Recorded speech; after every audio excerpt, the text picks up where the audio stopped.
Hello everyone. तो students, NEET के exam आपकी 3 मई को होने वाली है, तो आप इसके अंदर कैसे जो है नेगेटिव मार्किंग को अवॉइड कर सकते हैं, इस वीडियो में मैं आपको डिटेल में बताऊंगी कि कैसे आपको नेगेटिव मार्किंग को अवॉइड करना है। तो बच्चों, यहाँ पे अगर आपकी नेगेटिव मार्किंग ज्यादा हो जाती है तो आपका सिलेक्शन रुक जाता है। तो बच्चों, बहुत ही बारीक बारीक चीजों का यहाँ पे आपको ध्यान रखना होता है। तो कैसे आप नीट में नेगेटिव मार्किंग को जो है वो अवॉइड कर सकते हो, इसके बारे में मैं यहाँ पे आपको अभी बताऊंगी। तो बच्चों, आप जो गलतियां करते हो वो मैं बताती हूँ। मुझे पता है कि नीट के एग्जाम है, बहुत आप पे स्ट्रेस है क्योंकि आप 2 साल से लगातार मेहनत करते जा रहे हो। तो स्ट्रेस होना, ये पता है मुझे स्ट्रेस किस टाइप का होता है और आप किस टेंशन से अभी गुजर रहे हो। तो बच्चों, यहाँ पे टेंशन लेने की बिल्कुल जरूरत नहीं है। ये बस एग्जाम है आपके पूरे जो है, इस एग्जाम से ज्यादा आपकी जो है वो लाइफ ज्यादा इंपॉर्टेंट है। तो बच्चों, टेंशन मत लो, क्योंकि टेंशन लेने से कोई प्रॉब्लम सॉल्व नहीं होती। तो हमें टेंशन लेना ही नहीं है, बस हमें कुछ बारीक बारीक चीजों का ध्यान रखना है। वो कौन सी चीजें यहाँ पे बताऊंगी। देखो, यहाँ पे सबसे पहले बच्चों देखो, आप कैसे नेगेटिव मार्किंग को अवॉइड कर सकते हो। तो सबसे पहले आपको यहाँ पे केयरफुल रीडिंग करना है। बच्चों, केयरफुल रीडिंग का मतलब समझ रहे हो आप मैं क्या बता रही हूँ। तो बहुत सारे बच्चे गलती क्या करते हैं मैं बताती हूँ कि आप क्वेश्चंस को प्रॉपरली रीड ही करते नहीं। मतलब कि उस टाइम प्रेशर इतना होता है, और समझो उसका आंसर आता है तो आपके अंदर खुशी इतनी होती है कि कब उस आंसर को मैं टिक करूं, ऐसे आपके मन में होता है। और ज्यादा खुशी में अगर आंसर आता भी है, ज्यादा ओवर एक्साइटमेंट में आप वहां पे कुछ तो गलती कर देते हो। तो ना ज्यादा, अगर आंसर आपने पेपर देख लिया, आपको आंसर आ रहे हैं, तो ओवर एक्साइटमेंट भी आपको वहां पे नहीं होना है और ओवर एक्साइटेड मत हो। और यहाँ पे मेन जो है क्वेश्चन को प्रॉपरली रीड करना है। तो ओवर एक्साइटमेंट आपको जो है वो खत्म कर देते हैं, इसीलिए ओवर एक्साइटेड आप मत हो।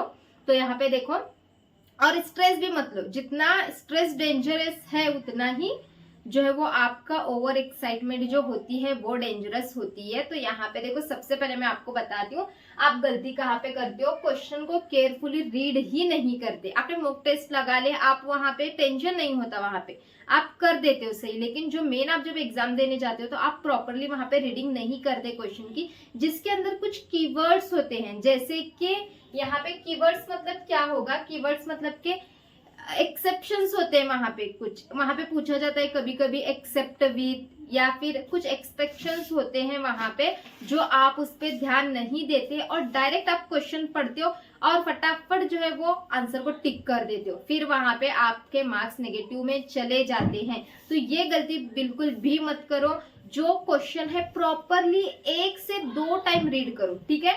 सबसे पहले क्वेश्चन को आपको जो है वो 2 टाइम्स रीड करना है। 2 टाइम्स रीड करो, क्वेश्चन को 2 बार रीड करो, फिर उसके आंसर को आपको टिक करना है। समझ गए? पहली चीज केयरफुल रीडिंग करना है। उसके बाद देखो, सबसे पहले अभी केयरफुल रीडिंग तो आप कर रहे हो, लेकिन क्वेश्चंस का सिलेक्शन कहाँ से करना है। क्वेश्चंस का सिलेक्शन बच्चों बायोलॉजी से करो, मैं आपको यही सजेस्ट करूंगी, क्योंकि बायोलॉजी में पूरे जो है वो थ्योरेटिकल क्वेश्चंस होते हैं। वहां पे आपको स्ट्रेस ज्यादा नहीं आता, और अगर आपके मोस्टली जो क्वेश्चंस हैं वो सॉल्व हो जाते हैं तो आपका जो है वो स्ट्रेस थोड़ा थोड़ा रिलीज होने लगता है। तो इसीलिए सबसे पहले बायोलॉजी से स्टार्ट करो, जो कि इजी सेक्शन होता है। वहां से अगर आप स्टार्ट करोगे तो आपके ऑलमोस्ट क्वेश्चन जो है वो कवर हो जाएंगे। और क्वेश्चन को 2 टाइम्स रीड करो, फिर सॉल्व करो। पहले बायोलॉजी के क्वेश्चन करो, फिर उसके बाद जो है वो आप केमिस्ट्री के करो, फिर बाद में फिजिक्स पे जाओ, क्योंकि फिजिक्स में न्यूमेरिकल ज्यादा होते हैं, इसीलिए फिजिक्स पे लास्ट पे जाना, ठीक है। सेकेंड डाउट आपका क्लियर है। फिर उसके बाद थर्ड देखो, यहाँ पे ट्रस्ट योर नॉलेज, यानी कि आपको करना क्या है।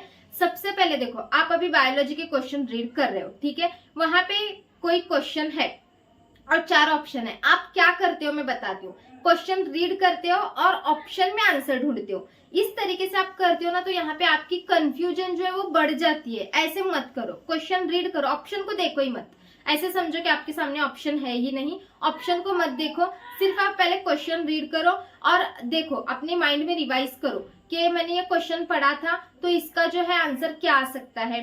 तो उसका जो आंसर आता है आप देखो, आप खुद वो क्वेश्चन पढ़ो, इसका क्या डैश डैश इज द, जो भी होगा क्वेश्चन वहां पे, तो dash dash is the genetical disorder, ठीक है। Dash dash is the genetical disorder, तो ऐसा है। और आप क्या, फिर आप ऑप्शन देखते हो, तो वहां पे आप कंफ्यूज हो जाते हो, ठीक है। ये गलती मत करो। Dash dash is the genetical disorder इस तरीके से है, तो फिर आप खुद रिवाइज करो कि कौन सा है। फिर देखो वहां पे जो आपने रिवाइज किया है वो ऑप्शन में है क्या है, तो 99% श्योर आपका आंसर वही होता है। तो इसीलिए खुद के नॉलेज पे ट्रस्ट करो, डायरेक्ट ऑप्शन पे मत जाओ, क्वेश्चन रीड करो, आप रिवाइज करो क्या वही आंसर, इसका आंसर ये है, फिर ऑप्शन में देखो जो आपने रिवाइज किया है वो आंसर है क्या, इससे आपके आंसर्स करेक्ट होने के 100% चांसेस होंगे। तो ठीक है, ये हमारा ट्रस्ट योर नॉलेज, ये मैंने आपको थर्ड स्टेप बताई है। फोर्थ स्टेप जो है, आप देखो यहाँ पे समझो आपके जो है वो बायोलॉजी के क्वेश्चन सॉल्व हो गए हैं, आप जा रहे हो अभी केमिस्ट्री पे। तो केमिस्ट्री में थोड़ा होता क्या है कि केमिस्ट्री के अंदर बच्चों यहाँ पे आपको केमिस्ट्री में भी न्यूमेरिकल्स होते हैं, कैलकुलेशन, फिजिक्स में भी न्यूमेरिकल्स होते हैं, कैलकुलेशन होता है। तो आप देखो मॉक टेस्ट में तो इजीली वो कैलकुलेशन कर चुके हो क्योंकि आपको वहां पे स्ट्रेस नहीं होता, लेकिन मेन जब आप एग्जाम में बैठे हो तो आप पे वहां पे स्ट्रेस होता है, तो इसीलिए आप वहां पे उसको प्रॉपरली सॉल्व नहीं कर पाते हो। तो मेंटल स्ट्रेस जो है वो आपका, उसको जो है वो साइड में रखो, स्ट्रेस मत लो क्योंकि स्ट्रेस में गलतियां बहुत हो जाती है। तो स्ट्रेस लेके कोई भी कैलकुलेशन मत करो। अगर हाँ कैलकुलेशन में बहुत ज्यादा टाइम लग रहा है तो उसको स्किप कर दो, बाद में सॉल्व करना उसको, ठीक है। कैलकुलेशन में अगर किसी क्वेश्चन को कैलकुलेशन में ज्यादा टाइम लग रहा है तो उसको छोड़ दो, वहां पे ज्यादा टाइम मत गवाओ क्योंकि एक क्वेश्चन आपका 2 मिनट में सॉल्व हो जाना चाहिए, उससे ज्यादा अगर आपको टाइम लग रहा है तो उस क्वेश्चन को छोड़ दो, लास्ट में सॉल्व करना, ठीक है। और स्ट्रेस को जो है वो साइड में रखो कैलकुलेशन के क्वेश्चन जो होते हैं उसके अंदर, ठीक है। उसके बाद देखो अवॉइड रैंडम गेसिंग, तो रैंडम गेसिंग को अवॉइड करना, मतलब कि आप डायरेक्टली जो है देखते हो और फटाक से कर देते हो, तो इसको अवॉइड करो।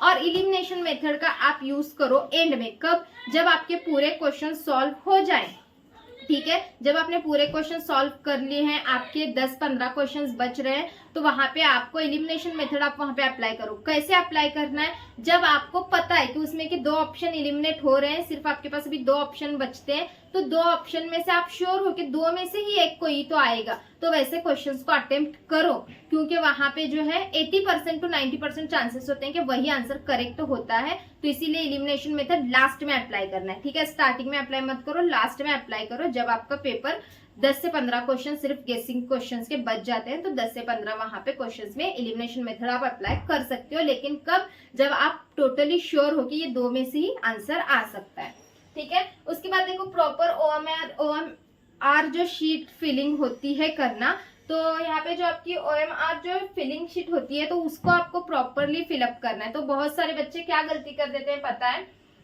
नंबर जो है ना, बहुत सारे बच्चे मैं बताती हूँ ये गलती करते हैं क्योंकि वहां पे 1 2 3 4 नंबर होता है, आपका आंसर पता है, आप सही से कर रहे हो, लेकिन वहां पे जो है कभी कभी नंबर ऊपर नीचे हो जाता है। जैसे कि आपने समझो आप थर्ड का आंसर बी टिक कर रहे हो, ठीक है, थर्ड में आप समझो क्वेश्चन नंबर 3 का आंसर बी है, आप बी में फिलअप कर रहे हो, आप थर्ड की जगह गलती से आप 4 में फिलअप कर देते हो, तो यहाँ पे आपके मार्क्स चले गए, है क्या नहीं, क्योंकि वहां पे आपको आंसर पता है। तो आप कितना, आप वहां पे रिग्रेट होगा आपको, तो आप खुद फील करो कि आपको आंसर पता है, आप सही से आपको पता था आंसर, लेकिन OMR शीट के अंदर फिलअप करने में गलती हो गई, तो कितना पछतावा होगा वो मार्क्स के लिए, आप खुद उसको फील कर सकते हो। इसीलिए जो OMR शीट आप फिल कर रहे हो उसको प्रॉपरली जो है करेक्ट, जब आप पहले का आंसर टिक कर रहे हो तो सीधे से लाइन में देखो, नंबर 1 है, ऐसे ऐसे हाथ को लेके जाना है, नंबर 1 फिर टिक करो, नंबर 2 पर जा रहे हो तो उसको देख के टिक करो, नंबर 3 पे जा रहे हो तो उसको देख के टिक करो, इस तरीके से करना है।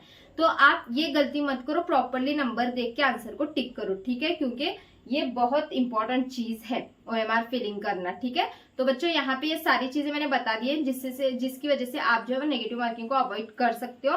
तो ये सारी चीजों को अच्छे से ध्यान रखो, और मेंटल स्ट्रेस जो है उसको, जो स्ट्रेस आप पे है अभी मैं समझ सकती हूँ, तो इसको लो मत, क्योंकि इससे आपका नुकसान होगा, इससे फायदा तो होने वाला नहीं, नुकसान होगा, इसीलिए स्ट्रेस मत लो। जो आप नॉर्मल मूड में जाओ, पेपर अच्छे से लिखो, कोई डाउट डिफिकल्टी आती है तो मुझसे पूछ लो, ठीक है बच्चों। तो चलो मिलते हैं नेक्स्ट वीडियो में, बाय बाय।